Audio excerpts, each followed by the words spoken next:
Hello everyone, topic start करने के पहले एक छोटा सा इंस्ट्रक्शन। एसएससी जेईई के लिए बेस्ट बुक्स और टेस्ट सीरीज़ का लिंक मैंने डिस्क्रिप्शन में दे दिया है, प्लीज़ चेक इट। अब हम टॉपिक स्टार्ट करते हैं। दोस्तों, इस वीडियो में हम बात करने जा रहे हैं पैरेलल ऑपरेशन ऑफ ट्रांसफार्मर की। तो देखिए, कुछ कंडीशन होता है जो सेटिस्फाई करना होता है पैरेलल ऑपरेशन। अगर दो ट्रांसफार्मर को हम पैरेलली कनेक्ट कर रहे हैं तो कुछ जो है वो कंडीशन सेटिस्फाई करनी चाहिए, और कुछ जो है वो नेसेसरी कंडीशन होती है जिसको सेटिस्फाई करना ही पड़ता है, ज़रूरी है बहुत ज़्यादा, और कुछ जो है वो एडिशनल है, यानी कि हम बोल सकते हैं डिज़ायरेबल कंडीशन है। तो फुलफ़िल होना चाहिए, लेकिन नेसेसरी कंडीशन जो है it must fulfil. And next जो हम बात करने वाले हैं कि क्यों पैरेलल ऑपरेशन करना चाहिए, एडवांटेजेस क्या है पैरेलल ऑपरेशन को। तो देखिए, ये टॉपिक से जो है वो एमसीक्यूज़ क्वेश्चन काफ़ी ज़्यादा आते हैं। डायरेक्ट आपको कंडीशन पूछ देती है और उसमें से पूछता है कि नेसेसरी क्या है और डिज़ायरेबल क्या है। एक तो ये हो गया हमारा ऑब्जेक्टिव पॉइंट ऑफ व्यू से। सेकेंड, अगर हम देखेंगे मेंस राइटिंग के लिए, तो उसमें मेंस के लिए डायरेक्ट क्वेश्चन पूछता है explain the parallel operation of transformer, या फिर आपको क्वेश्चन बोलेगा what are the necessary and desirable condition of transformer connected in parallel.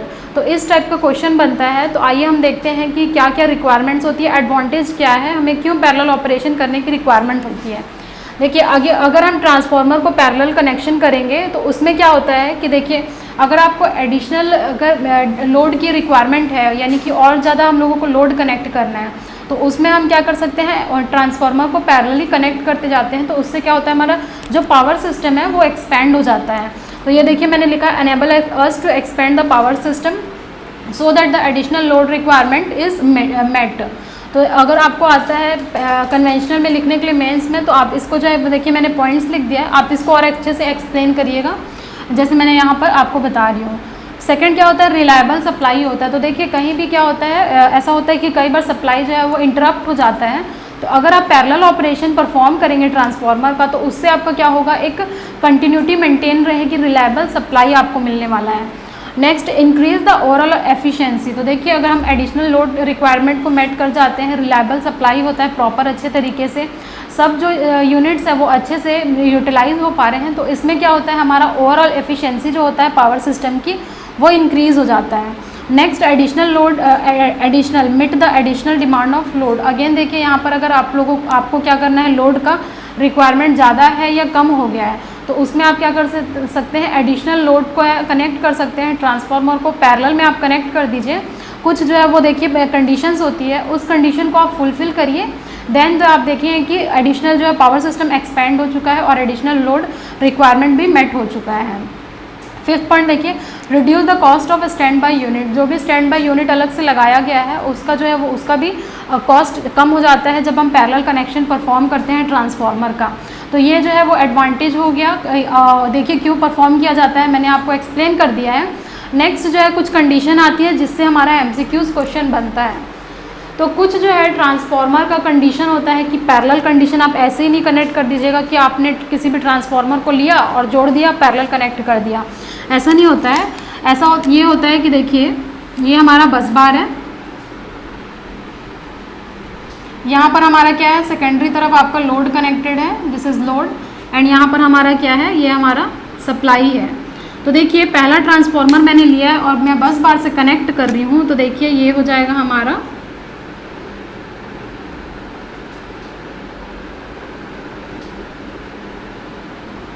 Suppose ये मेरा ट्रांसफार्मर 1 हुआ, ये हो जाएगा E1, ये हो जाएगा E2। तो ये पहला ट्रांसफार्मर के लिए first transformer, this is for transformer A। तो यहाँ पर आप A लगा दीजिए और यहाँ पर भी आप A लगा दीजिए। अब देखिए, सेकेंड ट्रांसफार्मर में सिमिलरली कनेक्ट करती हूँ, तो आपको बस बार से कनेक्ट करना होता है। ये मैंने लिया सेकेंड ट्रांसफार्मर और कनेक्ट कर दिया।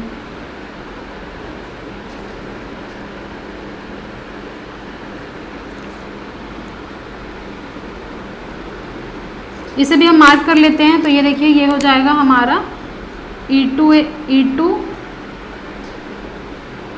Primary induced voltage for second transformer, secondary induced EMF for second transformer. ये हो जाएगा हमारा ट्रांसफार्मर B के लिए। ये हमारा जो है वो सप्लाई होता है और ये हमारा लोड कनेक्शन होता है। तो देखिए, ये ट्रांसफार्मर को मैंने पैरेलल में कनेक्ट कर दिया। अब फर्स्ट नेसेसरी कंडीशन देखिए क्या है, the voltage polarity must be same. Must मतलब ये ज़रूर आपको फुलफ़िल करना है, नेसेसरी कंडीशन है, इसके बिना काम आपका नहीं चलेगा। तो यहाँ पर पोलैरिटी सेम होना चाहिए, यानी कि यहाँ अगर आपने डॉटेड लिया है तो यहाँ भी आप डॉटेड लेंगे, यहाँ पर भी आप डॉटेड लेंगे एंड यहाँ पर भी, तो ये हो जाएगा plus minus plus minus plus minus plus minus, यानी कि पोलैरिटी आपका सेम होना चाहिए अगर दो ट्रांसफार्मर को आप पैरेलली कनेक्ट कर रहे हैं। Next, phase sequence must be same, तो आपका फेज सीक्वेंस जो है वो सेम होना चाहिए, ये जो है वो ध्यान रखना है आपको। थर्ड जो कंडीशन है हमारी फुलफिल हो रही है वो फ्रीक्वेंसी मस्ट बी सेम, तो दो ट्रांसफार्मर है अगर आप पैरेलल कनेक्शन कर रहे हैं तो उसका फ्रीक्वेंसी जो है वो सेम होना चाहिए, ये जो है मस्ट है ये कंडीशन फुलफिल होना। अब मैंने देखिए कुछ एडिशनल कंडीशन लिखा हुआ है, तो transformer must belong to the same phasor group, तो ये फेजर ग्रुप जो है वो कैसा होता है हम लोग ने पढ़ा है, फेजर ग्रुप 4 तरीके का होता है, शिफ्टिंग हम लोगों ने देखा है, तो फेजर ग्रुप जो है वो सेम होना चाहिए, it must belong to the same phasor group, ये भी आप ध्यान रखिएगा।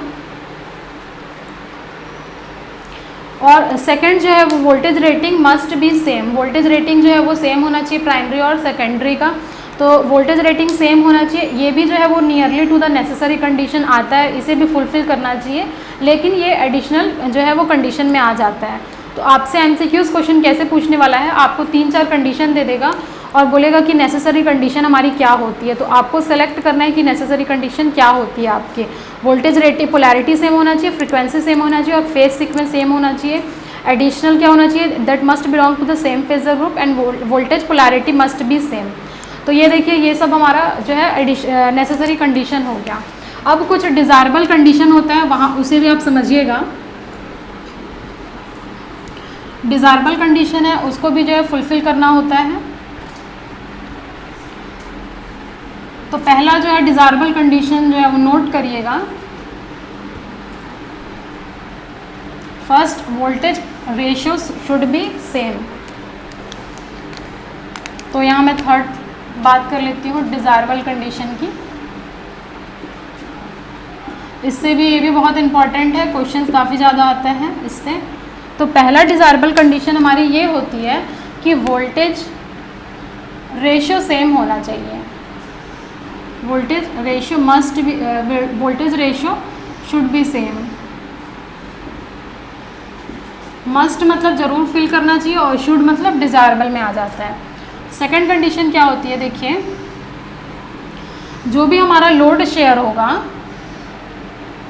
Load sharing will be proportional to its KVA rating, यानी कि इसका कहने का ये स्टेटमेंट कहने का ये मतलब है कि जो भी ट्रांसफार्मर को हमने पैरेलल में कनेक्ट किया है तो उसमें जिसका भी KVA रेटिंग ज़्यादा होगा वो क्या करेगा, मोर लोड शेयर करेगा, शेयर मोर लोड, और जिसका भी KVA रेटिंग क्या होगा, कम होगा, वो लेस लोड शेयर करेगा। इस स्टेटमेंट का मतलब ये है। और हम क्या बोलते हैं, और हम ये बोलते हैं कि जो इसी में आप लिखिएगा, ये हमारा एडिशनल डिज़ायरेबल कंडीशन है, इसी में आप नोट करिएगा जो भी ओमिक वैल्यू है, the ohmic value of impedance, ohmic value of impedance वो क्या करेगा, विल बी इन्वर्सली प्रोपोर्शनल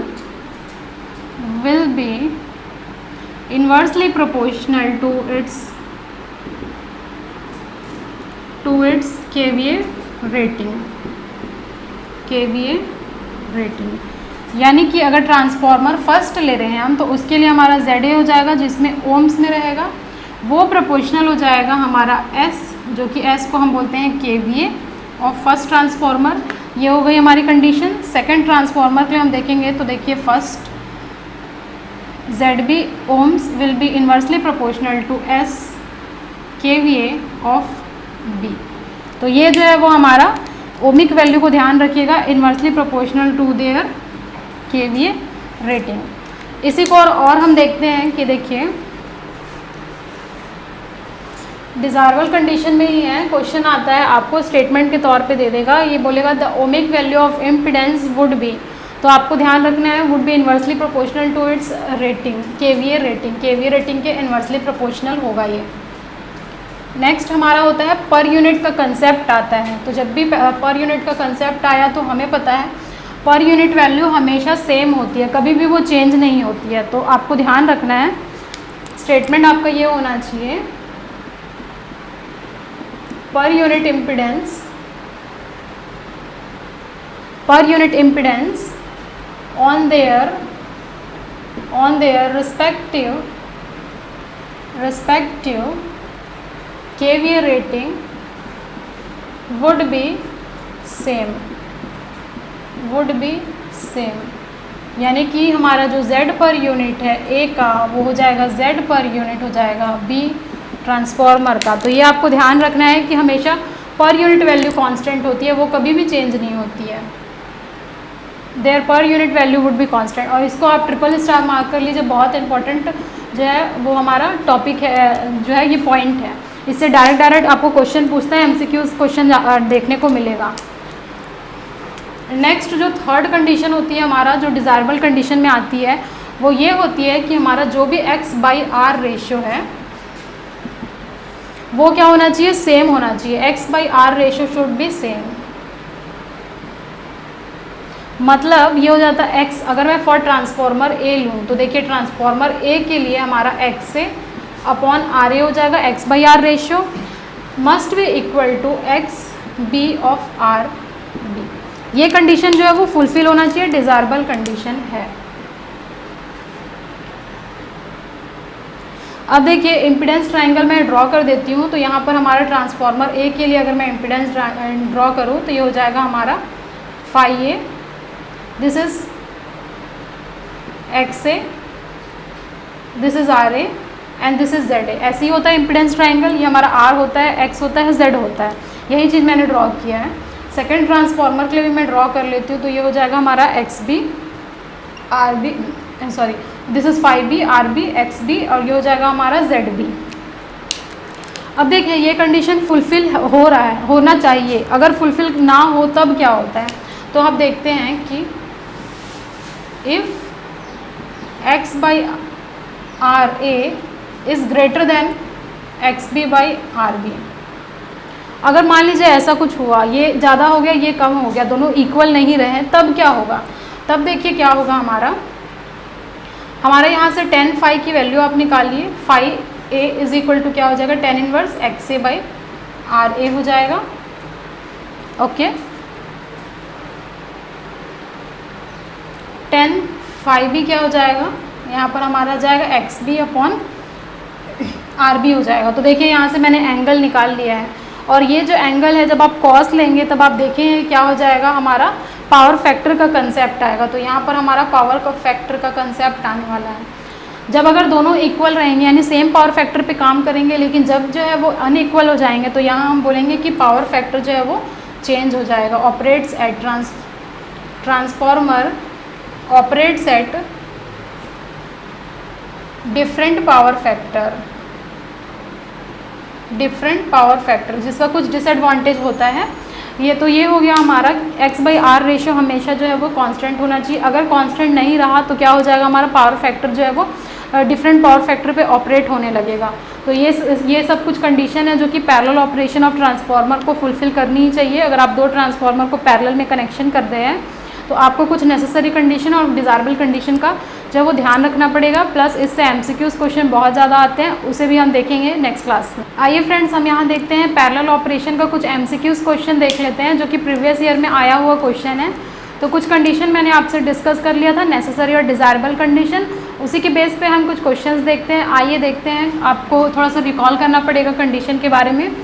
तो देखिए पहला क्वेश्चन क्या बोल रहा है, two transformer operating in parallel will share the load depending upon their. तो आपने देखा था कि लोड कैसे शेयर करेगा, लोड हमेशा शेयर करेगा depending upon there per unit impedance के ऊपर। इसका आंसर हो जाएगा डी ऑप्शन। इसमें आपको कुछ भी सोचने की ज़रूरत नहीं है, बस एक जो स्टेटमेंट आपको याद करना है, the two transformer operating in their parallel will share the load depending upon there per unit impedance. तो ये जो है एकदम से इसको याद रखिए, बहुत इंपॉर्टेंट है, ट्रिपल स्टार मार्क कर लीजिए। एक ना एक क्वेश्चन जरूर आपके पेपर में आने वाला है इस टॉपिक से। अब देखिए रेटिंग एफिशिएंसी लीकेज रिएक्टेंस, जब मैं क्लास ले रही थी पैरेलल ऑपरेशन का तो पैरेलल ऑपरेशन में ये सब टर्म्स मैंने कभी भी डिस्कस नहीं किया है। मैंने जो डिस्कस किया है वो डिस्कस किया है पोलैरिटी के बारे में मैं आपको बताई हूँ, वोल्टेज रेटिंग के बारे में बताई हूँ, पर यूनिट इम्पिडेंस के बारे में बताई हूँ, और कुछ जो है वो X/R रेशो के बारे में मैंने डिस्कस किया हुआ था। तो इसका आंसर हो जाएगा D option. Now second question देखिए, the two transformer with equal rating and negligible excitation current connected in parallel will share the load in the ratio of their rating and only if their per unit impedances are। तो देखिए same question है, जब भी per unit impedance के बारे में आपको बात करता है based on their own KVA rating, तो वो हमेशा और हमेशा इक्वल होगा। तो ये ध्यान रखना है आप लोगों को कि पर यूनिट इम्पिडेंस हमेशा इक्वल होगा। क्या इन्वर्सली प्रोपोर्शनल होता है? तो मैंने आपको बताया था कि इन्वर्सली प्रोपोर्शनल हमेशा ओमिक वैल्यू होती है। ओमिक वैल्यू हमेशा जो है वो इन्वर्सली प्रोपोर्शनल होती है, यानी कि the ohmic value of impedance will always be would be inversely proportional to its kVA rating. Inversely proportional हमेशा ओमिक वैल्यू होती है, लेकिन जब हम पर यूनिट इम्पिडेंस की बात करने जाते हैं तो वो हमेशा इक्वल रहता है। तो ये कुछ कंडीशन है, आपको ध्यान रखना है। अगर आपने वो वीडियो नहीं देखा है तो उस वीडियो को देखिए, फिर जो है MCQs क्वेश्चन आप ट्राई करिएगा। नेक्स्ट देख लेते हैं, for the successful operation of two single phase transformer the most essential condition is. तो आपको पता होना चाहिए कि जो मोस्ट एसेंशियल कंडीशन है, देखिए वो हमारी क्या होती है, that polarity of transformer connected in parallel must be same. तो पोलैरिटी हमेशा इक्वल होना चाहिए, अदरवाइज़ क्या होता है, हमारा डेड शॉर्ट सर्किट की कंडीशन आ जाती है। तो आपकी पोलैरिटी सेम रखना है, ये आपका मोस्ट एसेंशियल कंडीशन फुलफिल करता है। ये हो गया हमारा ऑप्शन बी, और बी फॉर क्या होता है, बॉम्बे। तो हमारा ऑप्शन बी हो गया, लेकिन अब थोड़ा सा और भी ऑप्शन के बारे में बात कर लेते हैं। परसेंटेज, ए ऑप्शन देखिए, the percentage impedances are equal. ये जो है वो हमारा डिज़ायरेबल कंडीशन है, डिज़ायरेबल कंडीशन है। सेकंड वाला हमारा आंसर है। थर्ड, टर्न रेशियो और एग्जैक्टली इक्वल। तो हमारा ये क्या होता है, voltage ratio, turn ratio exactly equal. ये भी हमारा क्या एडिशनल है, डिज़ायरेबल कंडीशन है। Plus kVA rating are equal. Fourth जो ऑप्शन है, केवीए रेटिंग आर इक्वल। तो कभी भी मैं जब पैरेलल ऑपरेशन की बात कर रही थी, मैंने ऐसा स्टेटमेंट कभी भी नहीं बोला है कि केवीए रेटिंग इक्वल होना चाहिए। तो ये स्टेटमेंट बिल्कुल रॉन्ग है। अगर आप दो ट्रांसफार्मर को पैरेलल में कनेक्ट कर रहे हैं तो वो डिफरेंट केवीए रेटिंग का हो सकता है। बस जो है आपको क्या होना चाहिए, belong to the same phasor group. Phasor group आपका सेम होना चाहिए, फेज सीक्वेंस सेम होना चाहिए, फ्रिक्वेंसी सेम होनी चाहिए। केवीए रेटिंग का बात मैंने कभी भी नहीं किया, तो इसको जो है वो आप रॉन्ग मार्क कर सकते हैं। ये हो गया हमारा थर्ड क्वेश्चन, कुछ कंडीशन के ऊपर। अब फोर्थ क्वेश्चन देखते हैं। देखिए फोर्थ क्वेश्चन बोल रहा है, the possible 3 to 3 phase transformer connection for parallel operation is. यानी कि आपको यहाँ पर क्या दे दिया है, कुछ कॉम्बिनेशन दे दिया है और बोला है कि कौन सा जो है पॉसिबल है ट्रांसफार्मर को पैरेलल में कनेक्ट करना। तो अभी मैंने आपको बताया हुआ था कि जो भी ट्रांसफार्मर को आप पैरेलल में कनेक्ट कर रहे हैं वो क्या होना चाहिए, that must belong to the same phasor group. यानी कि अगर दो ट्रांसफार्मर में उसमें अगर 0 डिग्री का शिफ्ट हो रहा है तो दोनों में ही 0 का शिफ्ट होना चाहिए। अगर 30 डिग्री लैगिंग हो रहा है तो 30 डिग्री लैगिंग होना चाहिए। 30 डिग्री लीडिंग है तो 30 डिग्री लीडिंग होना चाहिए। और अगर 180 का है तो 180 जो है वो होना चाहिए। तो it must belong to the same phasor group.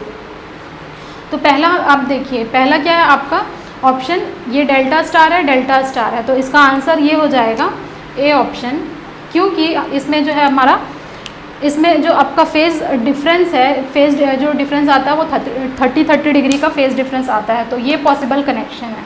लेकिन हम और भी ऑप्शन के बारे में बात करेंगे कि ये क्यों गलत है। तो सी आंसर देखिए, ये जो है स्टार स्टार है तो इसमें आपका जो है वो फेज़ जो है वो 0 डिग्री का आता है और डेल्टा स्टार में 30 डिग्री आता है। तो ये आंसर नहीं हो सकता है, that it must belong to the same phasor group. इसमें भी देखिए ये डेल्टा डेल्टा है तो इसमें 0 डिग्री का आता है फेज़ डिफरेंस, इसमें 30 डिग्री का आता है।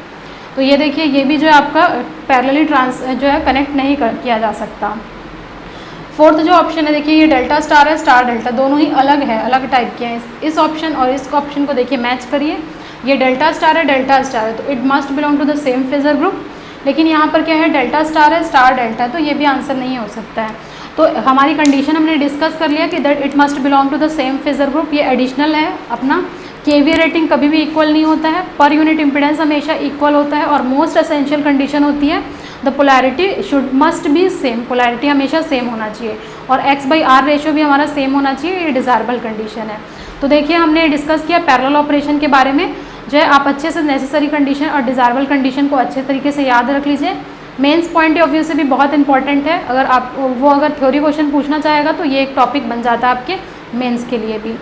Thank you everyone for watching this video till end. If you like this video, share with your friends and subscribe this channel.